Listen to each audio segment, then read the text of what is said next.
So high everyone आज चाहिँ यो हल्का के भन्छ मोस्ट प्रोबेबली आई थिङ्क कता कताको कोर्सहरूमा मिल्दोजुल्दो गएको छ रेडिएसनको बारेमा लाइक तिमीहरूको प्लस टूको लागि पनि मिल्छ होला।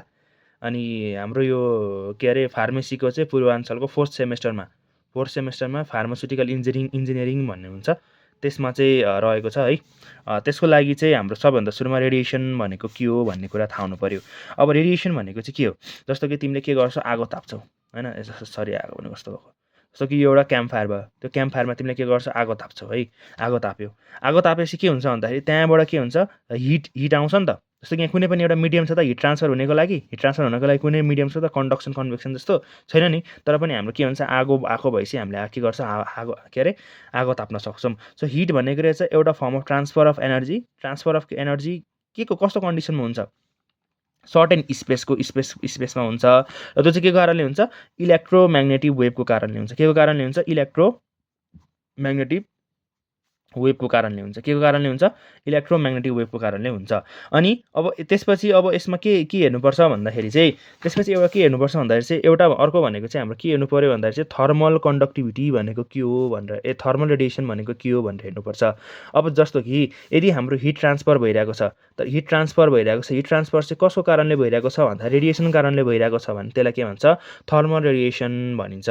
त्यसलाई के भनिन्छ, थर्मल रेडिएसन भनिन्छ। अनि यो सबै इफेक्टिभ चाहिँ केमा हुन्छ, एउटा भनेको भ्याक्युममा हुन्छ। यो इफेक्टिभ चाहिँ केमा हुन्छ, एउटा भनेको भ्याक्युममा हुन्छ, अर्को भनेको केमा हुन्छ, भ्याक्युममा हुन्छ। अर्को लेयर अफ एयरमा पनि हुन्छ। लेयर अफ एयरमा पनि के हुन्छ, के भन्छ, रेडिएसन के अरे हाम्रो इफेक्टिभ हुन्छ क्या रेडिएसन। त्यसपछि अर्को भनेको चाहिँ हाम्रो के थाहा हुनु पऱ्यो भन्दाखेरि चाहिँ, त्यसपछि चाहिँ के अरे जस्तो कि तिम्रो एब्सोल्युट टेम्परेचर भनेको तिमीलाई थाहा छ होला होइन। एब्सोल्युट टेम्परेचर भनेको -273 डिग्री सेल्सियससम्म हुनेलाई त्यसलाई के भन्छ, एब्सोल्युट टेम्परेचर भन्छ। त्यसलाई 0 केल्भिनले पनि उयो गरिन्छ। जुनै पनि सोलिड सर्फेस जसको टेम्परेचर चाहिँ -273 डिग्री सेल्सियसभन्दा बढी छ भने त्यसले के गराउँछ, रेडिएसन कज गराउँछ। तिमी पनि एउटा सोलिड बडी हो भने तिमीमा कति छ, -237 डिग्री सेल्सियसको छ भने तिमीबाट पनि के हुन्छ, सर्टेन एमाउन्ट अफ रेडिएसन आउँछ भन्छ, लाइक औरा आउँछ भन्छ नि। यो भनेको चाहिँ बेसिकली रेडिएसनको थ्रुबाट नै आउने हो। त्यसपछि अर्को भनेको चाहिँ हामीले ध्यान दिनुपर्ने कुरा चाहिँ के हो भन्दाखेरि चाहिँ, अब लाइक यसको लागि हल्का कन्सेप्ट बिल्डअप गर्न खोजेँ मैले है। सपोज तिमीसँग के छ, एउटा हट बडी छ।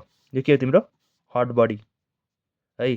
हट बडीमा तिमीले के गर्यौ भन्दा एउटा कोल्ड सब्सटेन्सेस राख्यौ है। जुनै पनि हट बडी छ त्यहाँबाट के हुन्छ, एउटा रेडिएसन निक्लिन्छ क्या। के निक्लिन्छ, रेडिएसन निक्लिन्छ है। त्यो रेडिएसन निक्लिन्छ। अनि कोल्ड सर्फेस पनि छ। कोल्ड सर्फेसमा जुन उयो हुन्छ, त्यो कोल्ड सर्फेस चाहिँ के हुन्छ भन्दाखेरि चाहिँ हाम्रो तिम्रो हट बडीको रेडिएसनसँग के गर्छ, इन्टरसेप्ट गरिसकेपछि 3टा फ्र्याक्सनमा जान्छ। 3टा फ्र्याक्सनमा, एउटा फ्र्याक्सन भनेको तिम्रो यो हट बडीबाट भएको रेडिएसन के हुन्छ, कोल्ड बडीमा स्ट्राइक गर्छ, त्यसपछि के गर्छ, रिटर्न ब्याक गर्छ। त्यसलाई के भन्छ, रिफ्लेक्ट गर्छ। त्यसलाई के भन्छ, रिफ्लेक्टिभिटी भन्छ। रिफ्लेक्टिभिटीलाई केले डिटर्माइन गर्छौ, तिमी अल्फाले डिटर्माइन गर्छौ। त्यसपछि अर्को भनेको के हुन्छ, अब्जर्भ हुन्छ। त्यसलाई के भन्छ, अब्जर्प्टिभिटी पनि भन्छ। अब्जर्प्टिभिटीलाई तिमीले के डिटर्माइन गर्छौ, भन त। अब्जर्प्टिभिटी यसलाई अल्फाले गर्यो। त्यसपछि यसलाई गर्ने भनेको चाहिँ केले हो भन्दाखेरि, यसलाई गर्ने भनेको चाहिँ केले हो भन्दाखेरि चाहिँ, एकछिन है, कस्तो मैले बिर्सेँ क्या। अब्जर्प्टिभिटीलाई चाहिँ केले गर्ने हो भन्दाखेरि चाहिँ उल्टो भयो।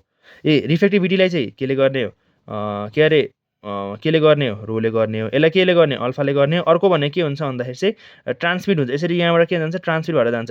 एउटा के भयो, रेडिएसन स्ट्राइक भयो, रिटर्न ब्याक भयो, त्यसपछि यतापट्टि गयो। त्यसलाई के भन्छ, यसलाई के भन्छ, ट्रान्समिटिभिटी भन्छ। के भन्छ, ट्रान्समिटिभिटी। त्यसलाई केले डिटर्माइन गर्छ भन्दा तिमीले टाउले डिटर्माइन गर्छ। अब यो छ नि रिफ्लेक्टिभिटी, अब्जर्प्टिभिटी र अर्को ट्रान्समिटिभिटी, यसलाई के भन्छ भन्दाखेरि चाहिँ हाम्रो फ्र्याक्सन हुन्छ क्या। 3टा फ्र्याक्सन भनेर भनेको थियो नि, त्यो 3टा फ्र्याक्सन भन्छ। यो चाहिँ हाम्रो के भन्छ, युनिटीमा हुन्छ। युनिटीमा भनेको यसको सम रो अल्फा टाउ = 1 हुन्छ भनेर भनेको छ। यो भयो। त्यसपछि अर्को भनेको अब रेट अफ रेडिएसन यानि कि rate of heat transfer, rate of radiation पनि भनेर भन्न मिल्यो। यसको लागि दुई तरिकाले रेट अफ रेडिएसन डिटर्माइन गर्न सकिन्छ। एउटा भनेको क्रिचअफ्स ल। क्रिचअफ्स ल त आई थिङ्क हिटहरूमा के अरे हाम्रो इलेक्ट्रिसिटीहरूमा थियो होला, तर क्रिचअफ्स ल यहाँ पनि छ। अब यसले के भन्छ भन्दाखेरि चाहिँ तिम्रो के हो, ratio of emissive power of K absorptive power जुन छ नि, absorptive power is same for all in केमा भयो भने थर्मल इक्विलिब्रियममा भयो भने के हुन्छ, थर्मल इक्विलिब्रियम भयो भने ratio of emissive power of absorptive power चाहिँ दुईटा रेसियोमा छ भने त्यसको के हुन्छ, सेम हुन्छ। केमा भन्दाखेरि चाहिँ तिम्रो थर्मल इक्विलिब्रियममा भयो भने के हुन्छ, सेम हुन्छ भनेर भनेछ।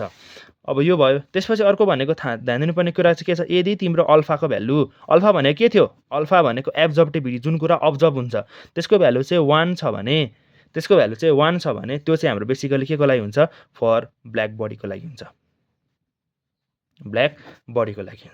त्यसपछि अर्को ल भनेको चाहिँ के हुन्छ, तिमीहरूले सुने होला, स्टेफेन्स बोल्ट्जम्यान ल। अर्को के ल हो, स्टेफेन्स बोल्ट्जम्यान ल। अब स्टेफेन्स बोल्ट्जम्यान लले चाहिँ के भन्छ भन्दाखेरि, स्टेफेन्स बोल्ट्जम्यान लले यदि तिम्रो हिट ट्रान्सफर भइरहेको छ भने, हिट ट्रान्सफर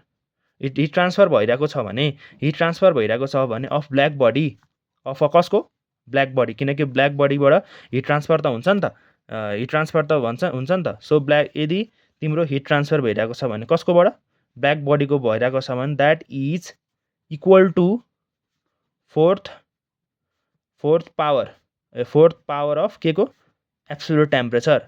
यानि कि के भन्छौ तिमी, क्यू इक्वल्स टु VAT को पावर 4। अब इधर के हो त, क्यू भने के हो, हिट रेडिएटेड पर मिनट, पर सेकेन्ड। त्यसलाई तिमीले केमा डिटर्माइन, त्यसको युनिट के हो, वाट।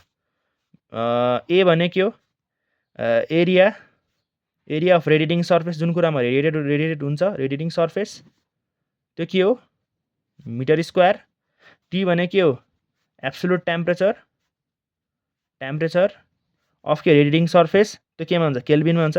बी भने के हो, कन्स्ट्यान्ट हो, र त्यसको युनिट भने के हुन्छ, वाट पर मिटर स्क्वायर, के को पावर 4। र यसको भ्यालु फर ब्ल्याक बडीको लागि कति हुन्छ, 5.67 × 10 को पावर -8 वाट मिटर स्क्वायर, के को पावर 4, यो हुन्छ। त्यसपछि अर्को ध्यान दिनुपर्ने कुरा चाहिँ के छ यसमा, त्यसपछि अर्को भनेको चाहिँ तिम्रो यो ब्ल्याक बडीको लागि भयो भने फर एक्चुअल बडीको लागि हेर्ने हो भने चाहिँ के हुन्छ भन्दाखेरि, एक्चुअल बडीको लागि हेर्ने हो भने चाहिँ के हुन्छ, एउटा इमिसिभिटी भन्ने हुन्छ, इमिसिभिटी भन्ने सुन्यो होला हैन। इमिसिभिटी भनेको चाहिँ के हुन्छ भन्दाखेरि चाहिँ, अर्को इमिसिभिटी भनेको चाहिँ के हुन्छ भन्दाखेरि चाहिँ energy emitted by actual body upon energy emitted by black body, energy emitted by actual body upon energy emitted by black body. So E equals to alpha भयो भने त्यो के हुन्छ, पर्फेक्टली ब्ल्याक बडी हुन्छ, त्यसले के भन्छ, पर्फेक्टली ब्ल्याक बडी भन्छ। यो भयो। त्यसपछि अर्को भनेको ग्रे बडी भन्ने हुन्छ कि, अर्को के छ, ग्रे बडी। अब ग्रे बडी भनेको चाहिँ कस्तो भन्दाखेरि चाहिँ यदि ग्रे बडी भनेको चाहिँ कस्तो भन्दाखेरि यसमा चाहिँ के भइरहेको छ, तिम्रो हिट ट्रान्सफर पनि भइरहेको छ। हिट ट्रान्सफर भइरहेको बेलामा चाहिँ कस्तो हुन्छ भन्दाखेरि